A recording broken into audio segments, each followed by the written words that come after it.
Shalom jemaat Tuhan, puji Tuhan, dan amat bersuka cita kita bertemu lagi di dalam kebaktian online kita pada pagi ini. Kiranya damai dan kasih karunia Tuhan beserta kalian semua. Pada hari ini, firman Tuhan yang akan kita lihat dipetik melalui buku Bilangan, bab yang kelima dan keenam yang bertajuk kekudusan.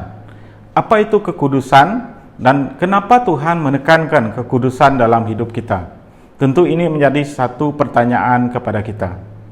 Saya berharap Roh Kudus akan memberikan jawaban kepada kita hari ini melalui khotbahan.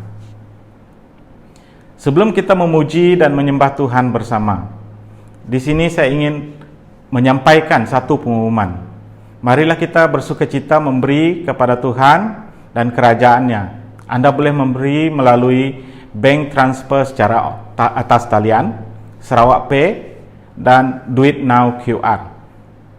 Senarai bank dan e-wallet yang terlibat adalah seperti yang tertera pada skrin sekarang. Sesungguhnya, setiap kesempatan untuk memberi merupakan anugerah daripada Tuhan.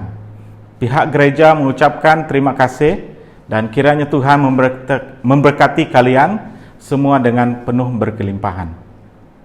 Mari kita menyiapkan hati kita untuk memuji dan menyembah Tuhan bersama. Tuhan memberkati semua. Haleluya, selamat pagi semua. Anda bersedia bersama saya memuji Tuhan pada pagi ini, amin?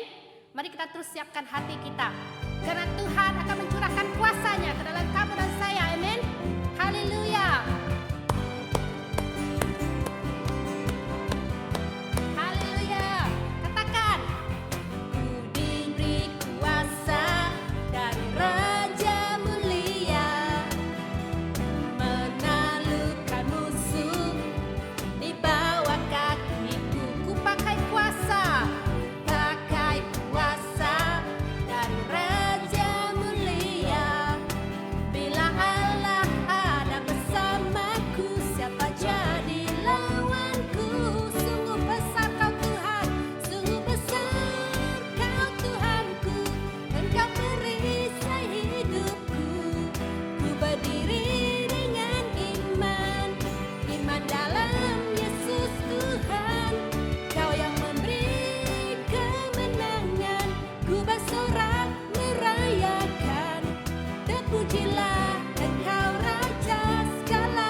Terpujilah Engkau Raja segala raja. Haleluya. Raja segala raja. Ya Tuhan. Haleluya Yesus. Terima kasih Tuhan. Terpujilah nama Engkau Tuhan. Engkaulah Raja segala raja atas kehidupan kami ya Tuhan. Haleluya Lord Jesus. Haleluya Tuhan.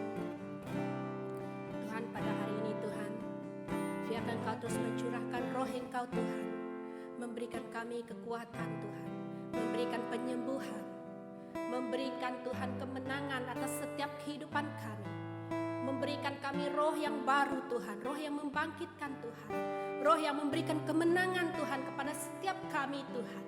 Bapak, ini kerinduan kami pada hari ini Tuhan, biar kehadirat Engkau terus memenuhi kami, memenuhi hati kami Tuhan, mengingatkan kami Tuhan, terus dekat kepada Engkau Tuhan. Haleluya Lord Jesus. Biarkan roh Engkau berhembus dalam hati kami, memberikan berhembus Tuhan, memberikan kami penerobosan yang baru Tuhan.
Engkau terus mengalir dan mengalir dalam hati kami Tuhan, berbicara kepada kami Tuhan.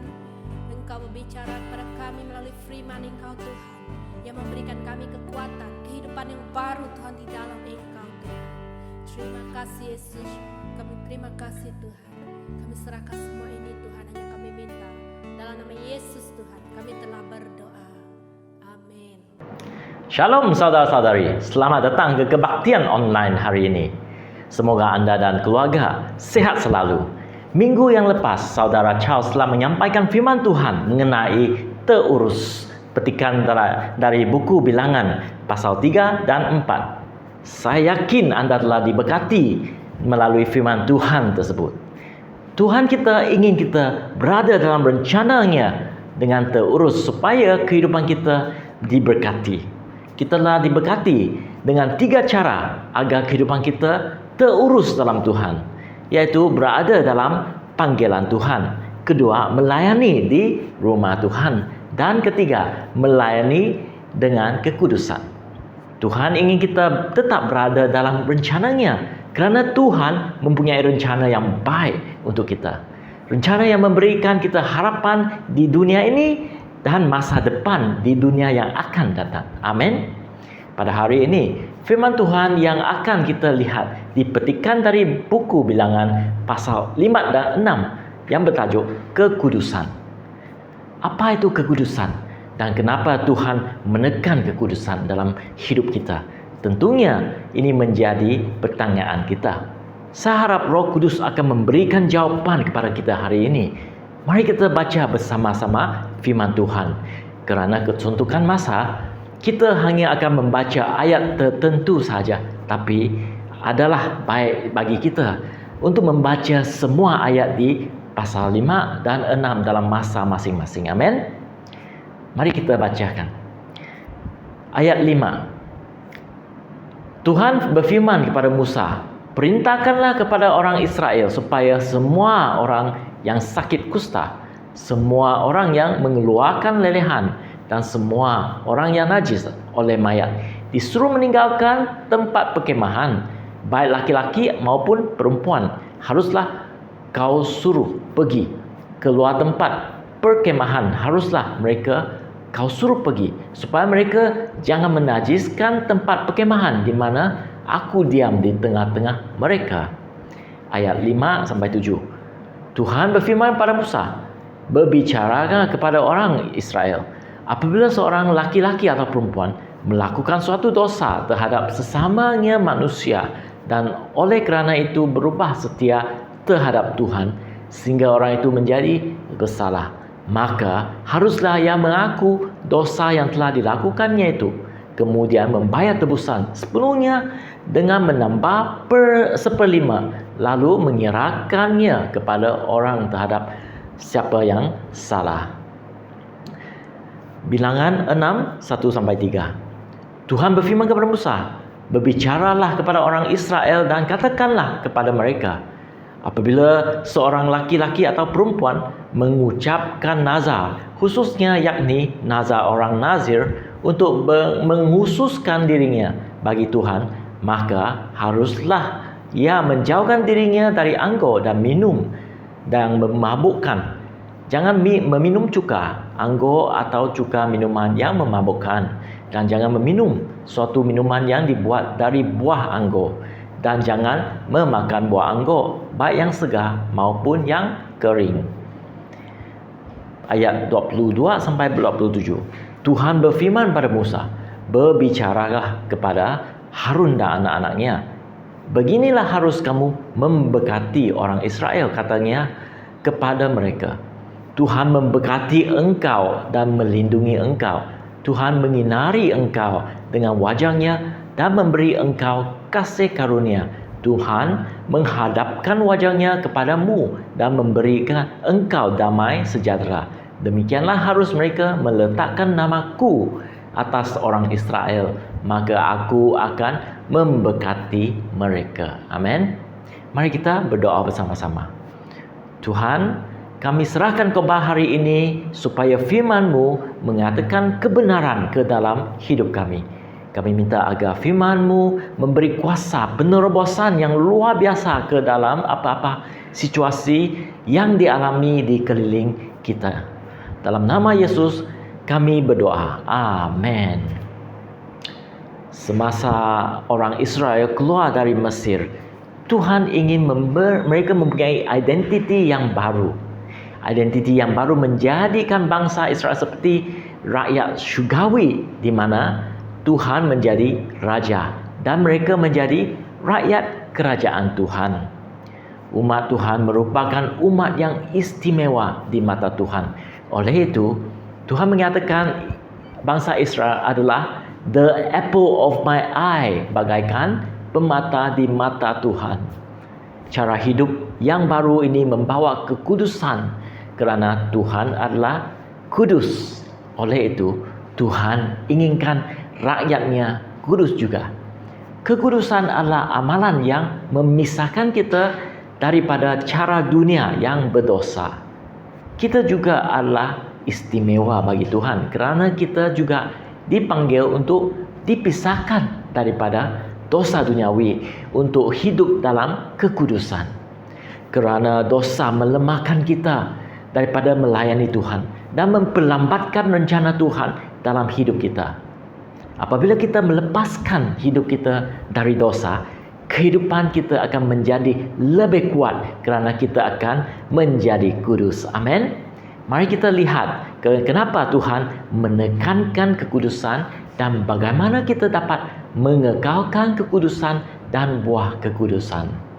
Poin yang pertama adalah Tuhan menekankan kekudusan kerana dosa yang bertentangan dengan kekudusan memberi kesan yang buruk. Akibat dosa diumpamakan dengan penyakit kulit yang akan membawa pengaruh buruk di komuniti, bagaikan jangkitan virus kepada masyarakat kita dan membinasakan dunia kita. Dalam ayat 1 ke 3, kita membaca tentang cara memisahkan orang yang dijangkiti penyakit kulit. Setiap kali orang terkena penyakit kulit, mereka dihantar keluar perkemahan. Ini supaya seluruh masyarakat tidak dijangkiti juga. Kita sangat faham dengan SOP yang diberikan untuk mencegah jangkitan COVID.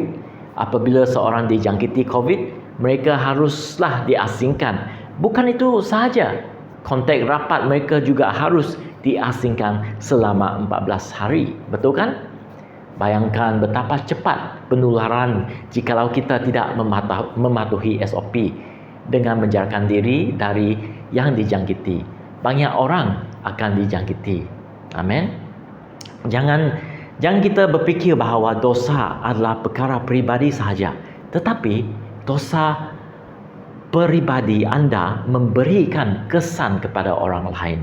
Contohnya, jika seseorang menipu cukai pendapatan, seseorang lain perlu membayar lebih. Jika seseorang mengejar keuntungan yang tidak jujur, atau mencuri daripada orang lain, jika seseorang menonton tayangan lucah yang akan mempengaruhi perspektif orang tersebut terhadap lawan jenis, dan mempengaruhi bahkan merosakkan perhubungan mereka. Jika ada orang menyimpankan kepahitan, orang itu akan meracuni orang lain dengan kepahitan mereka. Anak-anak mereka juga akan menjadi rosak. Ada pepatah mengatakan, satu apple buruk merosakkan apple seluruh bakul. Betul kan? Seperti yang kita tahu, negara kita baru-baru ini juga dilanda banjir yang besar, terutamanya yang kita saksikan di KL dan Selangor melalui sosial media. Bencana ini menyebabkan kehilangan harta dan nyawa. Beribu-ribu kereta dan rumah tenggelam dalam air. Ada orang yang mengatakan banjir itu terjadi kerana hujan yang luar biasa hanya berlaku 100 tahun sekali. Ada orang yang menyalahkan cuaca dan nasib mereka. Tetapi apabila isu ini diselidikkan, mereka mendapati tapak yang digunakan untuk membina rumah-rumah tersebut adalah tapak takungan air yang sepatutnya tidak seharusnya dijadikan tempat kediaman. Oleh kerana dosa korupsi dan tidak mengikuti peraturan, tapak tersebut dijadikan tempat kediaman dan akibatnya yang membawa kesan yang buruk kepada penduduk. Ya, saudara-saudari, walaupun kita mungkin menjadi mangsa kepada dosa orang lain dan tidak dapat melakukan apa-apa, tetapi kita dapat memisahkan diri dari dosa agar orang lain tidak akan menjadi mangsa kepada dosa kita juga. Amin. Saudara-saudari, oleh itu Tuhan inginkan kita melepaskan diri dari dosa untuk kebaikan kita dan seluruh dunia. Poin yang kedua adalah dosa harus dihapuskan. Di ayat 5-7. Tuhan menekankan di ayat 6 bahawa dosa sebenarnya menunjukkan hati kita yang tidak taat dan hormat kepada Tuhan. Pada saat kita berdosa, sebenarnya kita berdosa terhadap Tuhan. Ayat 6 mengatakan, setiap lelaki atau perempuan yang mengenai orang lain dalam apa jua cara dan dengan demikian tidak setia kepada Tuhan adalah bersalah. Walaupun dosa adalah terhadap Tuhan, Tuhan tetap memberikan Yesus sebagai pengampunan yang sempurna kepada kita. Oleh itu di Yesaya 53:6 Tuhan mengatakan, Tuhan telah menimpakan kepadanya kejahatan kita sekalian. Dia dianiayai, tetapi dia membiarkan diri ditindas dan tidak membuka mulutnya seperti anak domba yang dibawa ke pembantaian. Seperti induk domba yang keluh di depan orang-orang yang mengunting bulunya, ia tidak membuka mulut. Dia adalah Yesus. Yesus memberikan nyawanya untuk membayar harga dosa kita di kayu salib. Ia meragut nyawanya. Ia bukan kerana dosanya sendiri. Ia adalah untuk dosa kita. Dia tidak bersalah, tetapi dia rela menyerahkan dirinya untuk kita yang berdosa. Bayangkan betapa beratnya dosa kita yang Yesus harus dipikul pada saat dia berada di kayu salib. Seperti yang dicatatkan di Markus 15:34. Dan pada jam 3 berserulah Yesus dengan suara nyaring, Eloi, Eloi, lama sabachthani, yang berarti, Allah, Allahku, mengapa engkau meninggalkan aku? Sebenarnya Yesus mengambil kutuk dosa dan tidak dapat bersamaan dengan Tuhan Bapa pada saat itu, supaya kita tak boleh mendapat berkat dan dapat mendekati kepada Bapa. Dikarenakan Yesus, kita yang seharusnya mendapat hukuman dan kutukan, sebaliknya menerima berkat dan rahmat. Ini adalah kemurahan hati Tuhan untuk kita yang menerima Yesus. Amin. Setelah kita diampuni oleh Tuhan, kita harus bertindak, meminta pengampunan atau membayar kerugian yang disebabkan kerana dosa kita. Jika seorang mencuri daripada seorang lain, ia akan kena bayar balik semua yang dicuri.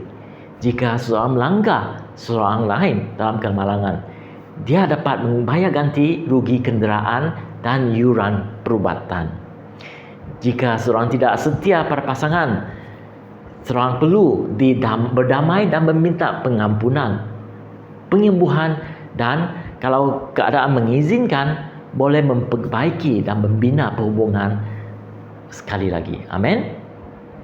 Bukan setakat itu saja, kita mesti bertobat sepenuhnya dengan mengubahkan sikap kita dan tidak mengulangi dosa yang sama. Bayangkan, ada seorang yang hampir lemas di lautan menjerit, "Tolong, tolong!" dan kamu terjun ke dalam laut dan menyelamatkan dia. Dia memang sangat bersyukur kepada kamu. Dan selepas itu, terus terjun ke laut lagi dan menjerit, "Tolong, tolong!" kerana lemas. Dan sekali lagi, kamu menyelamatkan dia. Tetapi selepas itu, dia terjun lagi ke laut. Mungkin dia sangat suka pengalaman diselamatkan. Tapi, berapa kali kamu dapat menyelamatkan dia? 7 kali? 7 darab 7 kali? Mungkin kamu bersedia, ya? Tetapi semakin lama kekuatan dia pun berkurang dan akan lebih sulit untuk menyelamatkan dia. Sama seperti dosa. Jika kita terus mengulangi dosa yang sama, maka hati kita akan menjadi keras dan tanpa kita sadari, kita telah terjerumus ke dalam dosa yang dalam dan akan menghancurkan hidup kita dan akan membawa akibat kepada orang yang kita kasihi juga. Tuhan dapat mengampuni, tetapi pertanyaannya, maukah kamu melepaskan diri dari belenggu dosa? Di dalam ayat 5-7, Tuhan mengajar orang Israel bagaimana untuk memperbetulkan keadaan apabila mereka berdosa supaya dosa dapat diputuskan. Jadi, pilihan ada di dalam tangan kita. Amin. Poin yang ketiga adalah hidup dalam kekudusan. Di perkemahan orang Israel, ada beberapa orang yang membuat ikrar istimewa. Ikrar nazir adalah ungkapan pengabdian kepada Tuhan, melebihi apa yang diharapkan oleh semua orang. Orang yang menazir adalah mereka yang berkerinduan untuk memisahkan diri daripada dosa supaya kudus di depan Tuhan. Orang nazir menjadikan kehidupan mereka kudus dengan tidak lagi menjalankan kehidupan mereka seperti biasa. Oleh itu mereka berikrar tidak meminum arak dan mengasingkan mereka dari dosa. Sebenarnya pengasingan yang dilakukan harus bermula dari hati, di mana kita bertekad untuk tidak berdosa lagi dan memulai kehidupan baru. Kekudusan melibatkan dua perkara: memisahkan diri daripada dosa dan mengasingkan diri untuk melayani Tuhan. Semasa Daniel berada di istana Nebukadnezar, dia berketetapan untuk tidak menajiskan dirinya kerana dia ingin melayani Tuhan dan menjadi contoh yang baik. Di dalam buku Daniel 1:8, Daniel berketetapan untuk tidak menajiskan dirinya dengan santapan raja dan dengan anggur yang biasa diminum raja. Dimintanya kepada pemimpin pegawai istana itu supaya ia tidak usah menajiskan dirinya. Inilah cara untuk kita hidup dalam kekudusan, dengan bertekad di dalam hati kita untuk melayani Tuhan dan tidak mahu berbuat dosa. Adakah kita mempunyai sikap seperti Daniel dan orang Nazir? Tuhan akan mengurapi kita dengan kuasa dan kebaikannya. Amin. Umat Tuhan yang kudus menyerahkan diri mereka untuk menjadi korban persembahan yang hidup. Seperti yang dikatakan di buku Roma 12:1-2. Kerana itu, saudara-saudara, demi kemurahan Allah, aku menasihatkan kamu supaya kamu mempersembahkan tubuhmu sebagai persembahan yang hidup, yang kudus dan yang berkenan kepada Allah. Itu adalah ibadahmu yang sejati. Janganlah kamu menjadi serupa dengan dunia ini, tetapi berubahlah oleh pembaharuan budimu, sehingga kamu dapat membedakan manakah kehendak Allah, apa yang baik, yang berkenan kepada Allah dan yang sempurna. Marilah kita mempersembahkan tubuh kita sebagai korban yang hidup. Amin. Saudara-saudari, gereja kita adalah tempat yang paling sesuai untuk kita berkhidmat kepada Tuhan dan menjalankan kehidupan yang kudus. Apabila kita mulai melayani di gereja, kita akan bersama dengan unit-unit dan life group di mana kita akan mendapat pemuritan dan dipimpin oleh gembala. Gunalah peluang ini untuk menyerahkan hidup kita kepada Tuhan. Amin. Poin yang keempat adalah kekudusan membawa urapan Tuhan. Dalam ayat 22-27, apabila kita bertekad untuk melayani Tuhan dan hidup kudus, Tuhan akan mulai memberi urapan yang akan memberkati umatnya yang kudus. Ini disebut berkat imam. Di dalam ayat 22-27 pasal 6 buku Bilangan, Tuhan memberikan titah kepada Harun dan anak-anaknya bagaimana cara memberkati umat-umat Tuhan.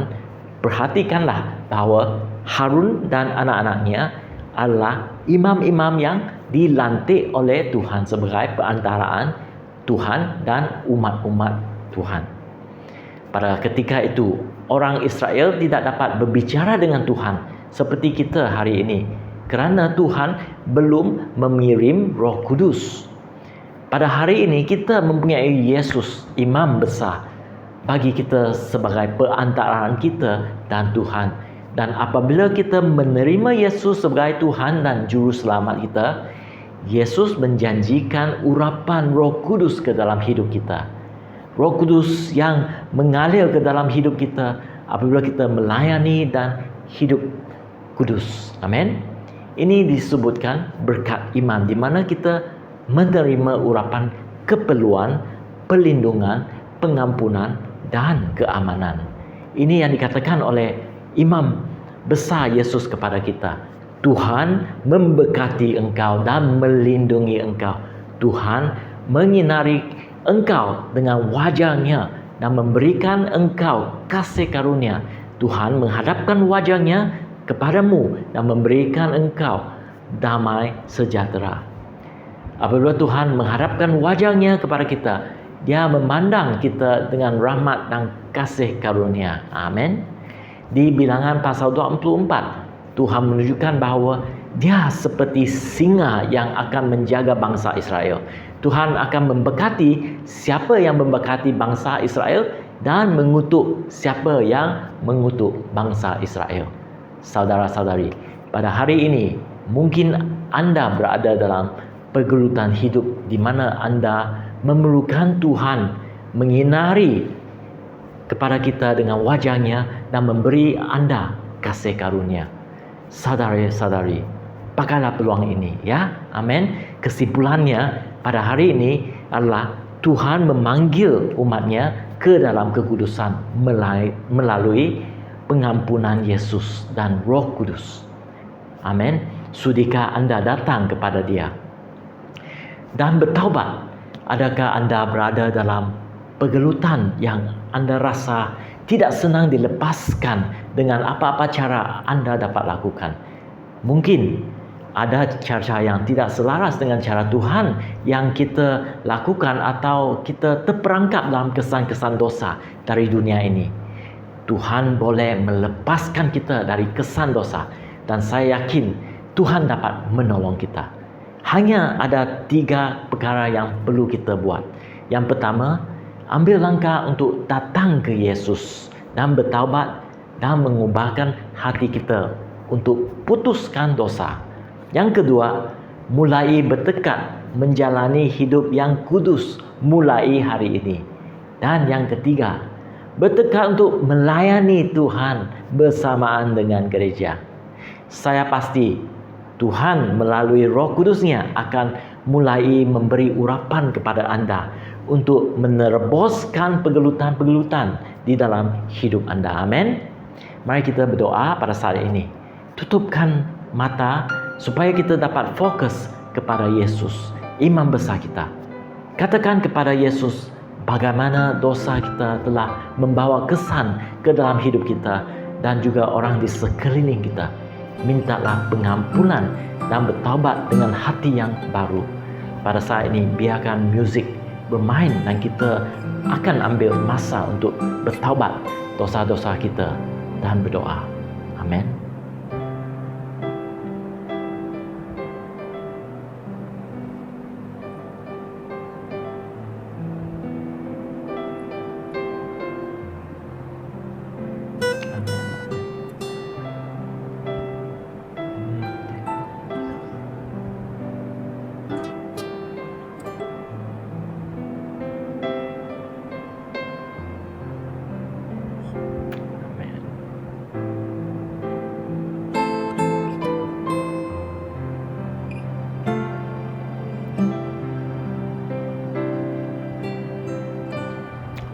Amin. Mari kita berdoa. Tuhan, dengan kuasa Roh Kudus, saya berdoa agar kesan-kesan dosa diputuskan dalam nama Yesus dan pembaruan berlaku di dalam hidup kami. Dengarlah doa kami yang ingin kembali ke dalam kekudusan dan berkhidmat untuk Engkau. Urapilah kami dengan kuasa Roh Kudus untuk berkat keperluan, perlindungan, pengampunan dan keamanan. Dalam nama Yesus kami berdoa. Amin. Baiklah saudara-saudari, sampai kita ke penghujung khotbah online hari ini. Saya harap khotbah ini akan di-sharekan kepada keluarga anda supaya mereka juga diberkati. Kebaktian online tetap ada pada minggu hadapan di sosial media pada jam yang sama. Jumpa lagi minggu hadapan. God bless.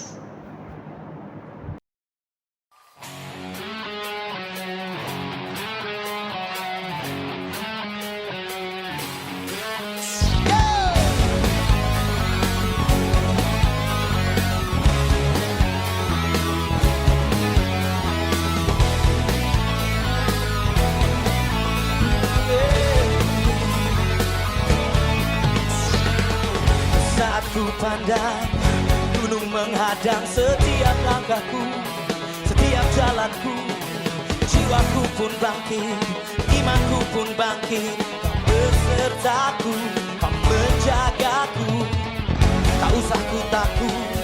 Kau bersamaku, hadiratmu nyata, menenangkan jiwa. Tak ada yang mustahil, tak ada yang tak mungkin. Kau besertaku, kau menjagaku, Yeho. Kau kuatku, kau imanku, kau berikan harapan baru. Kau tak segalanya, oh tiada yang mustahil bagi orang yang percaya. Yang percaya di sini. Saat ku pandang gunung menghadang setiap langkahku, setiap jalanku, jiwaku pun bangkit, imanku pun bangkit. Kau beserta